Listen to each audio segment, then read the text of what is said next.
Hey, Dustin Tibbetts here, financial advisor with Jazz Wealth Managers. Happy Friday, everybody. Hope you're doing good out there. I've got a real quick one for you here. Our FinTips videos that you were watching here and have maybe seen in the past, real short videos, just try to teach you something new, get you thinking a little bit different, or get to a point where you might ask somebody questions. If you ask questions, you learn. If you learn, you get your dough straight, right? All right, anyways, today what I'm going to do is I'm going to give 4 tips for those of you that are business owners and you're like retirement focused or starting to get towards retirement. I see a lot of mistakes there. We work with a lot of business owners here at Jazz and need to tighten this up a little bit. So hang with me here. Here we go. All right, number 1, I want you to know the purpose of your accounts. Here's what happens. I'll just draw this out for you real quick. What generally happens is along the way, maybe before you started your business, you had a 401k, you worked for somebody, you learned the ropes, and then you decided you were going to go do it yourself. You may have even thought along the way to open a Roth IRA, or maybe that's all you have is a Roth IRA because you just knew you needed to save something and you like the idea of after-tax money.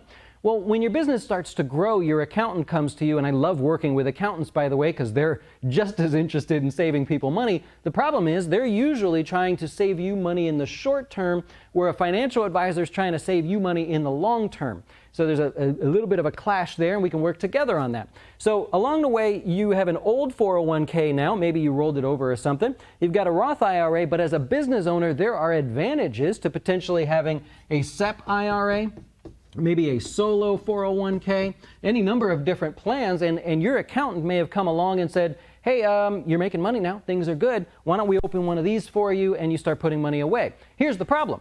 You were more interested in these 2 accounts along the way because that was your dollars you were putting in. I find that there's a disconnect when advisors set up, when accountants set up accounts for their clients, because all of a sudden what happens is it's like you're not interested in that. You did it to save on your taxable income. You did it to help reduce your business tax income or something, and so you're less interested in the investments. Over here, you're watching them like a hawk, right? I see our customers out there.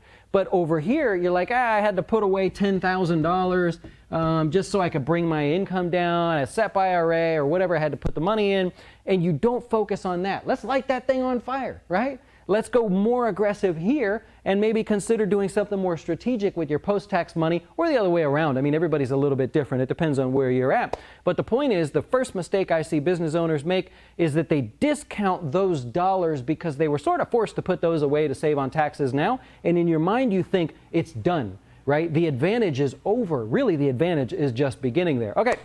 Number 2, don't rely on your business solely for retirement. This has happened. I've seen good times and bad times for customers where they say, you know what, I got this nice business, got like 12 people working for me or something, great family business. My succession plan is to back out and let my son-in-law or my greatest employee to take over. They're going to pay me $5,000 a month and until I die, and they get to have the business, and that's going to be awesome. It's going to be my retirement. Don't do that, right? You're also assuming that that person is going to manage the business the same way you did or not experience the great times that you did, right? So we want to make sure that we have a little bit of this action going on back here, and we don't 100% count on our business for retirement. It could be a tough one there. All right, number 3, don't invest, don't have too much correlation in your investments, right? What we want to do is, for example, let's say you're a property manager and you built a nice property management business. Well, we don't want to have these accounts invested too heavily in residential REITs, right? There's too much correlation there. If you're some sort of subcontractor, or you have a contract with Occidental Petroleum, for lack of thinking of a better company at the moment, well, then you don't want to invest too heavily in Occidental Petroleum. That makes sense, right? You may not want to invest too heavily in oil or that space or other contractors in that space. Great example that I can give you is I have a client who their family has owned a couple McDonald's franchises for generations now, and they invest their extra money in the suppliers, the contractors. Beyond Meats was one of them there, the farmers. So they're really correlated to the success of not only the industry, but McDonald's themselves. Try not to do that. Look to diversify outside of things, maybe things you're not comfortable with or you have to do a little research on, but do that. That's usually why people do that, is they're just comfortable with the brands. They know that they're successful. They know that they're growing because of McDonald's, etc. So careful there. I see that one a lot. And number 4, it's going to hurt me on this one, plan that your business is actually worthless. right? For retirement's sake, right? So you know your business is worth money there, but for retirement's sake, plan as if your business is worthless. Maybe you can auction off some of the equipment or some of the accounts or whatever, but ultimately your business is worthless. So I want you to do that. And if I kind of speak openly with you guys in terms of Jazz Wealth, we act as financial advisors for clients, so that's one thing. But I go, well, what if people like hate us one day, right? What if I happen to leave the mic on a little long and make a funny joke about Jennifer Aniston or something, and then all of a sudden everybody hates me? Well, then that money's gone. My business is worthless, right? So what we did is we built the software. So we built the front end, the back end, all this great stuff. We said, well, if everybody hates us one day, maybe then we could license the software to other advisors. I don't know. Maybe that's the case.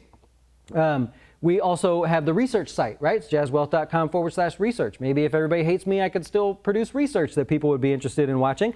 And so that's something there as well. And of course, YouTube pays us a few dollars to make these videos. So there's a little bit of diversification there, whereas I could pretend that the business was actually worthless if I had to. So there are your tips for the day. Know the purpose of your business. Don't rely solely on a business for retirement. And number 3, don't invest too correlated to your industry if you can. And number 4, just pretend that your business isn't worth anything in terms of retirement. Hope that helped you there. I hope you learned something, and I hope you have a great rest of your Friday and a great weekend. Not a long weekend, just a regular weekend. Hit the subscribe button if that did help you out in some fashion there. I do appreciate you following along, and we will talk to you again soon.